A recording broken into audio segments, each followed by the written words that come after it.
안녕하세요. 사람 인생 정말 어떻게 될지 아무도 모른다고 하더니 저희 시모가 딱 그 모양새 같네요. 저희 부모님은 경북 예천에서 농사일을 하고 계십니다. 그렇다 보니 자연스럽게 저는 대학을 타지에서 다니게 되었어요. 그렇게 자취생활을 하며 대학을 다니던 중 다른 대학의 법대생을 소개받게 되었고 그 남자랑 결혼까지 하게 되었습니다. 소개팅 이후 저희는 만남을 갖게 되었고 졸업 이후까지도 꾸준히 연애를 하며 지냈어요. 대학을 졸업하고 저는 마케팅 관련 회사에 입사를 해서 근무를 하고 있었고 신랑은 사법고시를 준비하며 집에서 경제적으로 도움을 받고 있었습니다. 공부를 하는 남자친구를 위해 저는 주말이면 도시락을 싸서 근처 정자에 앉아 밥을 먹곤 했습니다. 오늘은 그냥 너랑 놀고 내일부터 다시 열심히 공부할까? 아니야. 난 이렇게 같이 밥 먹는 걸로도 좋아. 내가 오빠 공부하는데 방해되면 안 되지. 그렇게 시간을 보내고 돌아가는 길에 한 중년의 여자가 저를 부르더라고요. 아가씨, 잠깐 나 좀 볼 수 있어? 네? 무슨 일이세요? 나 철아 엄마 되는 사람인데 잠깐 얘기 좀 해. 아, 어머님, 안녕하세요. 나는 아가씨 어머님이 될 생각이 없고 공부하는 우리 아들 앞길 막지 말라고 말하려고 왔어. 네? 공부해야 하는 애 불러내서 지금 뭐 하는 거예요? 나 한두 번 본 거 아니에요? 내 아들 인생 망치지 말고 아가씨 인생 살아요.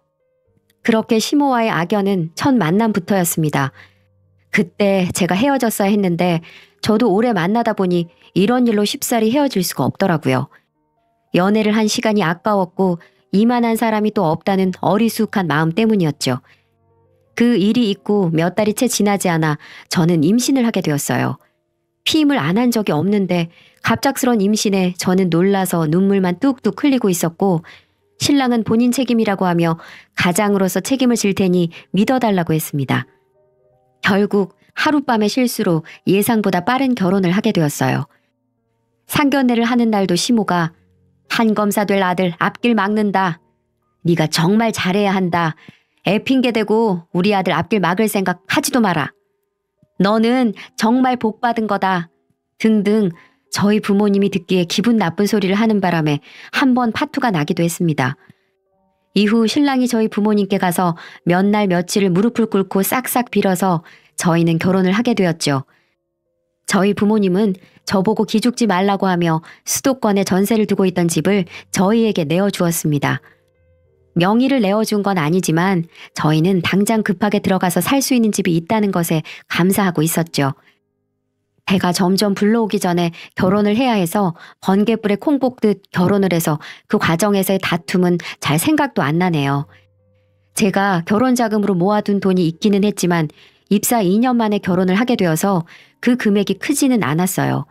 그래서 빠듯하게 아껴서 살림을 지내고 있었고 신랑도 이러한 경제 사정을 알고 있다 보니 자연스럽게 나가서 아르바이트를 하기 시작했어요. 아기를 낳기 전에는 그나마 괜찮았는데 아기를 낳고 나니 정말로 분유값 벌러 나간다, 기저귀값 벌러 나간다 이런 말이 실감이 나더라고요. 그래도 본인 손주는 예쁘다고 시모는 가끔 집에 와서 아기를 보곤 했습니다. 맨날 돈 없다고 돈돈거리지 말고 분유 같은 거 말고 모유 먹여. 그래야 면역력에도 좋고 경제적으로도 좋지 않니? 저도 그러고 싶은데 제가 모유가 잘 안 나와서 어쩔 수 없네요. 넌 어떻게 애가 멀쩡한 구석이 하나도 없니? 그래도 요즘엔 분유에도 영양 성분이 많아서 괜찮다고 하더라고요, 어머니. 철아 시험 준비는 잘 돼가냐? 네? 아, 매일 공부하고 있어요. 감시라도 하듯 시모는 늘 신랑이 공부를 하고 있는지 물어보았고 저희는 암묵적으로 신랑이 아르바이트를 하는 걸 비밀로 했습니다. 그렇게 시간만 흘러갔고 1년 정도 지나서는 시댁에도 공부보다 돈을 벌어야 할 때인 것 같다고 하며 작은 회사에 들어가서 일을 시작했어요. 시부는 당연한 선택이라며 신랑의 편을 들어줬지만 시모는 이런 시간들이 다 투자라고 하면서 극구 말리던 모습이 눈에 선하네요. 그렇게 2년이라는 시간이 흘렀습니다. 아이가 어린이집에 다니기 시작하면서 저도 다시 일을 하러 다니기 시작했어요. 일도 하다 보니 그나마 생활에 조금 여유가 생기기는 했고 가까이 사는 시댁에 주말이면 과일이나 고기를 사서 저녁도 같이 먹었습니다. 제가 시부모님께 할 수 있는 최선의 애교이자 저 나름대로 노력을 하며 지냈던 시간이었어요. 그 해에 신랑의 남동생이 결혼을 하게 되었습니다. 도련님은 대기업 연구직으로 있으면서 벌이도 안정적이고 성격도 엄청 서글서글했어요. 그런 도련님의 결혼 소식에 저도 축하를 했고 저에게 동서가 될 도련님의 여자친구가 시댁으로 인사를 하러 왔습니다. 도련님이 여자친구에 대해서 이렇다 저렇다 말을 하지 않아서 시부모님도 아는 정보가 없는 상태였고 역시나 면접 같은 식사 자리가 이어졌습니다. 부모님은 뭐 하세요? 그냥 시골에서 지내세요. 형제는 어떻게 돼요? 여자가 많은 집은 시끄럽다던데. 저랑 여동생 둘뿐이에요. 근데 우리 아들보다 나이가 많은데 혹시 애 잡고 그런 거 아니죠? 네? 아니요. 전혀 그런 거 없어요. 시모는 예비 며느리에게 못마땅하다는 듯이 틱틱거리며 이야기를 하다가 도련님이 얘 의사야. 한마디에 표정이 싹 바뀌더군요. 그러면서 우리 며느리 하는 그 꼴이 얼마나 웃기던지 그러면서 저를 마치 시녀 부리듯이 음료 가져와라, 선물로 들어온 꽃감 챙겨와라 등등 동서가 될 사람 앞에서 저에게 계속 일을 시켰어요. 바보 같은 신랑도 옆에서 의사면 이제 아파도 아무 걱정 없겠다며 좋아하고 저만 빼고 다 행복해 보였어요. 그리고 얼마 뒤 도련님은 결혼을 하게 되었습니다. 결혼 후 첫 명절이 되었고 저는 언제나처럼 회사에 연차까지 내고 명절을 준비하러 갔어요. 그런데 당연히 와 있을 줄 알았던 동서가 도착을 안 했길래 저는 시모에게 전화를 해보겠다고 했더니 바쁜 애한테 전화하지 말라고 하시더라고요. 동서가 대학병원의 의사라도 되면 저도 그렇게 생각을 했을 텐데 개인 병원에서 페이닥터로 일을 하고 있었거든요. 그리고 심지어 그 병원이 동네라서 명절 연휴 내내 휴진을 하고 있는 걸 알고 있었거든요. 그런데도 오지 않는 것이었습니다. 저는 회사의 특성상 당직이 있고 그 해에 제가 명절 전날 당직에 걸리는 바람에 연차를 쓰고 시댁에 가게 된 거고요. 어머님, 저는 오늘 원래 회사 가는 날인데 온 거예요. 동서는 쉬는 날이니까 당연히 와야죠. 너 같은 애랑 걔가 갔니? 그리고 첫 명절부터 애 잡겠다는 거야? 뭐야? 너는 맏며느리 아니니? 나중에 이 살림 다 네가 해야 하는데. 그럼 다음 명절부터는 동서도 오는 거죠? 그때 상황에 맞게 하는 거지. 하기 싫으면 너도 그냥 가라. 나 혼자 할 테니. 아유, 그런 말은 아니고요. 일하기 전에 달달하게 믹스커피 한 잔 하고 할까요? 한 2년 동안 시모의 비위를 맞추다 보니 나름대로 요령이 생겨서 믹스커피를 한 잔씩 하고 일을 시작했습니다. 일을 마치고 보니 동서가 저에게 문자로 몸이 좋지 않아 일을 못 도왔다고 미안하다는 연락이 와 있더군요. 그 문자를 보는데 괜히 저만 나쁜 사람이 된 것 같아서 그렇냐고 하며 넘겼고 명절 당일에 동서의 얼굴을 보니 아팠다는 말이 거짓은 아닌 것 같았습니다. 명절까지 잘 마치고 나서 저는 친정집으로 갔고 오랜만에 가족들과 즐거운 시간을 보냈죠. 명절이 지나고 며칠이 지난 후 동서는 연락이 와서 그날 일을 돕지 못해 미안하다며 밥이라도 한 끼 사겠다고 했고 저희는 그렇게 함께 밥을 먹게 되었습니다. 형님, 혼자 일하느라 고생 많으셨죠? 제가 요즘 몸이 통 안 좋아서요. 다음번엔 꼭 같이 해요. 아유, 아프면 어쩔 수 없는 거지. 첫 명절 보내보니 어때요? 어머님, 아버님도 다 너무 잘해주셔서 어려울 것도 없었어요. 저는 형님만 잘 따라 하려고요. 의사 동서는 나이도 저보다 많으면서 저에게 얼마나 살갑게 굴던지 참 미워할 수 없더라고요. 처음 집에 인사를 오고 난 후에도 시댁에서 동서가 나이가 많으니 그냥 언니 동생 하며 지내라고 했지만 동서가 그러면 안 된다고 꼬박꼬박 저에게 존대를 하거든요. 그 이후 저는 동서와 종종 만나 저녁을 먹기도 하고 시간을 보냈습니다. 타 지역에서 결혼하고 아이를 낳아 경력 단절되고 새로운 직장도 들어간 지 오래지 않다 보니 친구라고 할 만한 사람이 없었는데 그런 저에게 동서는 큰 의미였어요. 그렇게 몇 달이라는 시간이 흘렀고 늦게 퇴근하는 저와 저녁을 먹기로 약속한 동서는 저를 데리러 왔습니다. 빵빵! 회사 앞에 검은색 번쩍번쩍한 벤츠차가 보였고 창문을 내리며 동서가 저를 향해 인사를 하더라고요. 이야, 역시 의사는 다르네. 동서, 차 샀어요? 결혼할 때 어머님이 사주신 건데 물량이 밀려서 이제야 받았어요. 어머님이? 네, 형님 결혼할 땐 집 해주셨다고 차밖에 못 해줘서 미안하다고 그러시던데요. 덕분에 저도 예물 예단하느라 혼났네요. 그게 무슨 말이야? 나 결혼할 때 아무것도 안 해주셨는데? 어머, 제가 말실수를 했나 봐요. 죄송해요. 저는 아닐 거라 생각하며 주말에 시댁에 찾아갔습니다. 마침 교회를 다니는 시아버지는 집에 없고 시어머니 혼자 집에 계시더라고요. 시어머니는 저를 보자마자 화색을 하면서 들어오라고 했어요. 너 마침 잘 왔다. 안 그래도 어제 저녁부터 허리가 안 좋아서 설거지를 통 못했는데 온 김에 설거지 좀 해줘. 어머님, 저 할 말이 있어서 온 거예요. 무슨 말을 하려고 시어머니 앞에서 인상을 써? 어머님, 동서한테만 차 사주셨어요? 네가 그걸 어떻게 알았냐? 그래, 내가 사줬다. 저 결혼할 때는 한 푼도 안 주시더니 어떻게 사람을 이렇게 차별하세요? 아니, 의사 선생님이 버스 타고 출퇴근하는 게 말이 된다고 생각하니? 앞으로 우리 아들 잘 부탁한다고 투자한 거야. 그럼 저는요? 1시간 반씩 꼬박 버스 타고 다니는 저는 왜 안 사주세요? 내가 차 사주면 뭐하니? 그 유지비는 어떻게 감당하려고? 너처럼 천한 것들은 버스도 감지덕지야. 그 말을 듣고 너무 화가 난 저는 아무 말도 하지 않은 채 집으로 돌아갔고 마침 집에 있는 신랑을 보고 울음을 터뜨렸습니다. 저도 그 당시 제가 왜 그랬는지 모르겠지만 시모와 신랑의 사이가 멀어지면 지금보다 나을 거란 생각을 했던 것 같아요. 동서만 차를 사준 걸로 서운하다 이야기를 했더니 시모가 머리채를 잡고 흔들었고 시모가 너무 무서워서 더는 시댁에 못 가겠다. 저는 그렇게 말을 해버렸어요. 신랑은 시모에게 본인이 연락해 보겠다고 했고 아니나 다를까 시모는 수화기 너머로 10원짜리 욕을 하고 있었습니다. 결국 그 일로 몇 달을 시댁에 발걸음조차 하지 않았고 신랑도 못 가게 했어요. 그랬더니 몇 달 만에 시모가 전화가 와서는 애미 네 차도 사뒀으니 이번 주에 집으로 와. 한마디를 하고 끊으셨어요. 사실 벤츠 같은 걸 기대한 건 아니지만 그래도 국산차 정도는 사주셨겠거니 생각을 했는데 아니 웬 장애인용 LPG 중고차를 사뒀더라고요. 그러면서 하는 말이 저희 집 형편에는 연비가 좋은 차를 타야 하는데 집에 장애인이 없으니 중고로 차를 샀다고 하는데 이게 이해가 되세요? 제 눈에는 그냥 차 사주기 싫어서 어디서 굴러다니는 중고차를 사온 것 같았는데 그걸 또 저더러 가지라고 싫으면 말라고 하더라고요. 중고차 딜러는 이 차가 좋은 거라며 제 옆에서 떠드는데 제 눈에는 비릿한 웃음을 짓고 있는 시모의 얼굴만 보였어요. 어머님, 저 차 필요 없어요. 제가 버스 타고 다니는 거 보시고 친정어머니께서 차 사주셨거든요. 출고되려면 좀 걸리긴 하겠지만. 어머, 그러니? 내가 사주고 싶었는데 안 그래도 되겠네. 네가 안 받겠다고 한 거니까 앞으로 서운해하지 말거라. 서운한 건 제 마음인 건데 그걸 어떻게 하라 마라 하세요? 차라리 그 돈으로 가방이나 하나 사주시던가요. 기어이 뭘 받아내겠다는 거니?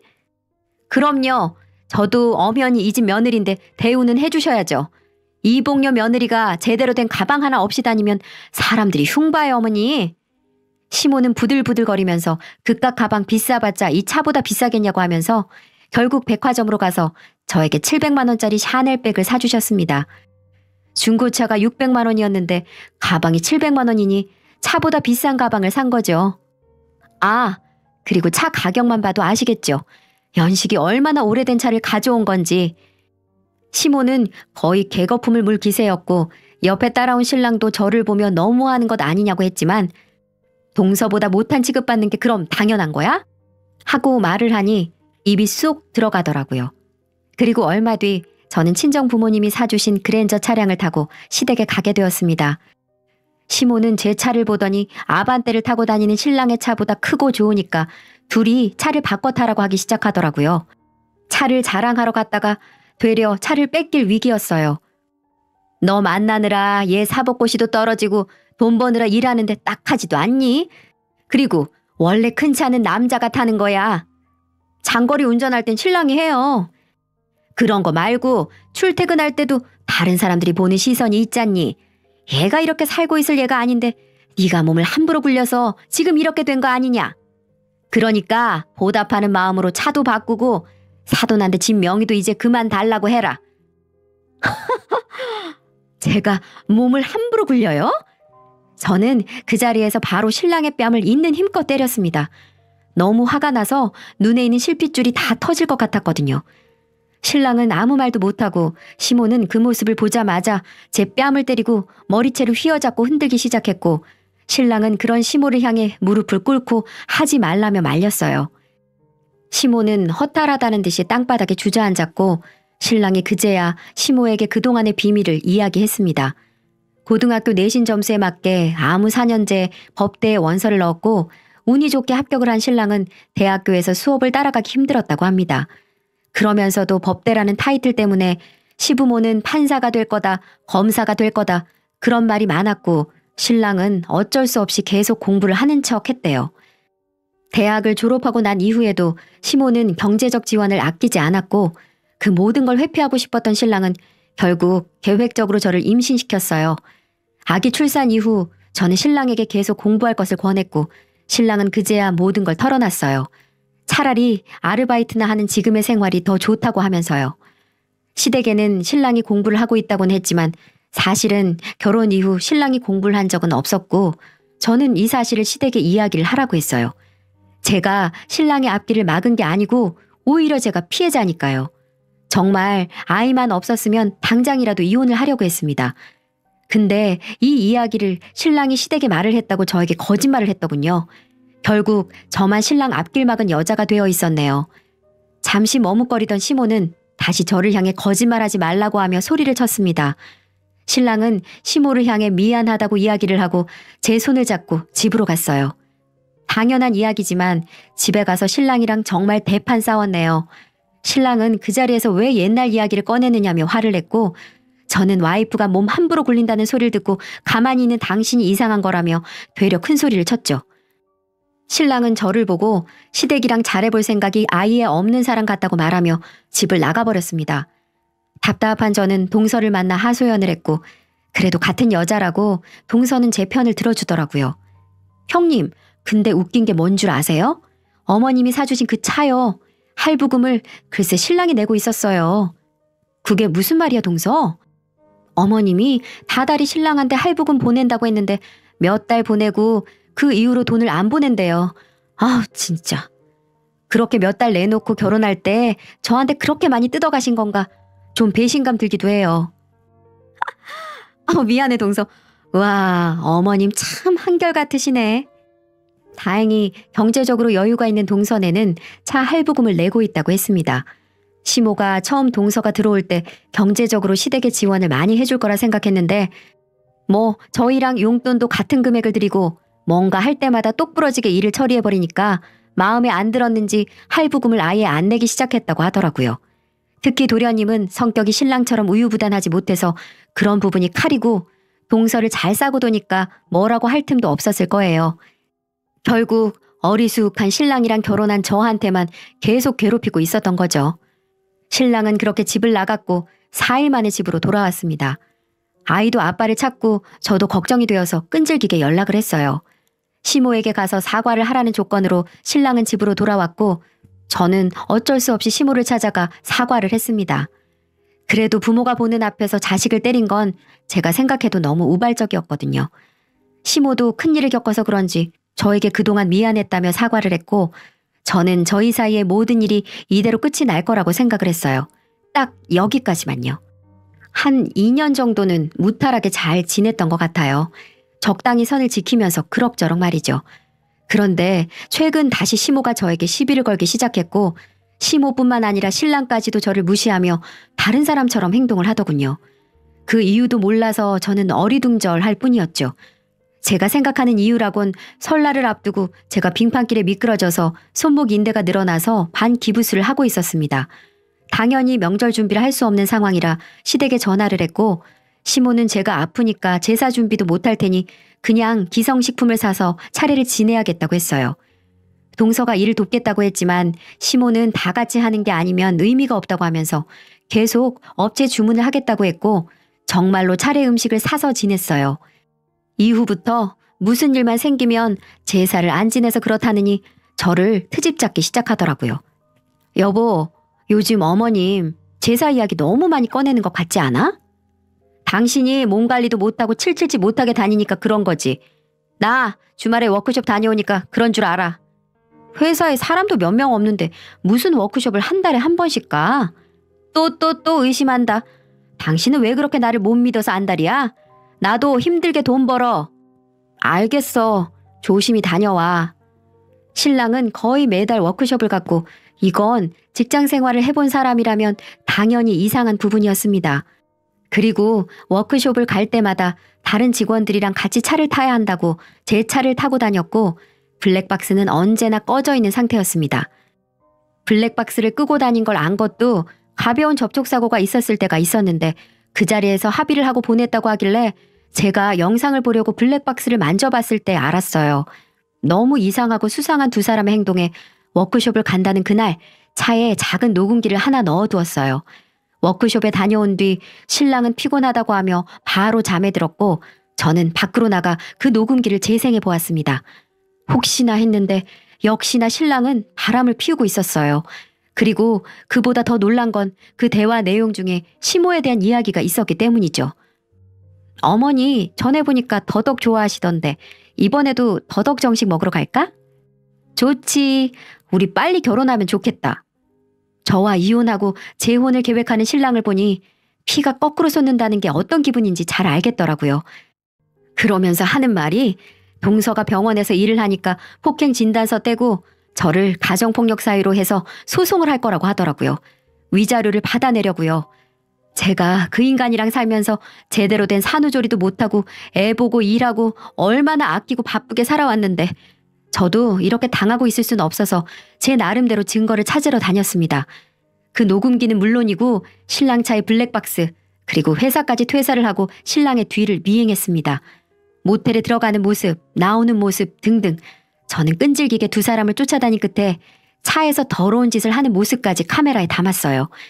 그러는 사이 어느덧 시모의 칠순잔치 날이 되었고 시댁 식구들은 예약해둔 한식당에서 밥을 먹게 되었어요.